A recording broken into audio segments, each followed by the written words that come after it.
میں ایک طالب علم محمد ثاقب سے گزارش کرتا ہوں کہ وہ آئیں اور 5 منٹ کی ایک تقریر پیش کریں۔ محمد ثاقب صابر علی چودھری، محمد ثاقب صابر علی چودھری۔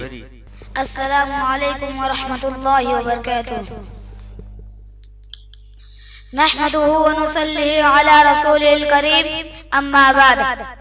اسٹیج پر بیٹھے قابل قدر علماء کرام اور میرے پیارے بھائیوں اور دوستوں اور پردہ نسیم ماں و بہنوں، آج کے اس ذلیعی جماعت مدرسہ دارالہدیٰ کے اجلاس عام میں میری تقریر کا عنوان ہے دعا اور اس کے آداب۔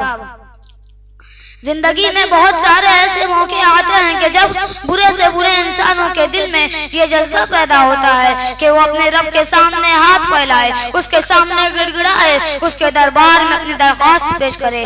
اسی جذبے کا نام دعا ہے، اور حقیقت میں ہر انسان اس کا محتاج ہے۔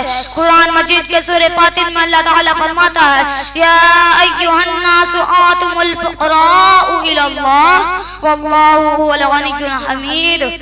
اے لوگو، تم سب کے سب اللہ کے محتاج ہو، اور اکیلی اللہ کی ذات ایسی ہے جو سراسر بے نیاز اور قابل تعریف ہے۔ اور یہ اللہ تعالیٰ کی کتنی بڑی شان کریمی ہے کہ وہ خود اپنے بندوں سے کہتا ہے مجھ سے مانگو میں تمہاری پکار سنوں گا۔ سورہ مومن میں اللہ تعالیٰ فرماتا ہے وقال ربکم ادعونی استجب لکم ان الذین یستکبرون عن عبادتی سیدخلون جہنم داخرین۔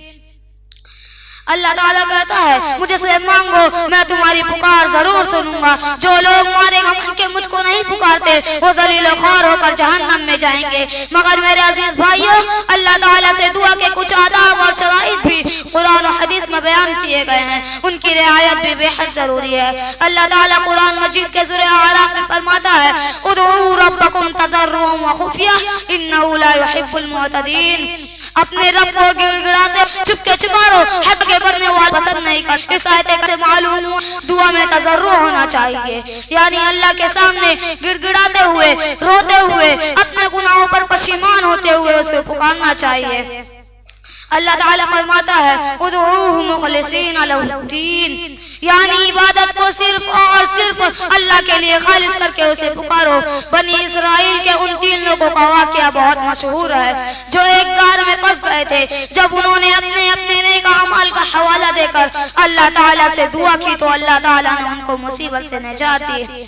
اسی طرح اللہ تعالیٰ کے اسماء الحسنی یعنی ان مبارک ناموں کو وسیلہ لگانا چاہیے۔ مثلاً اس طرح دعا کرنی چاہیے اے اللہ تو رحیم ہے، کریم ہے، مجھ پر بھی رحم و کرم فرما۔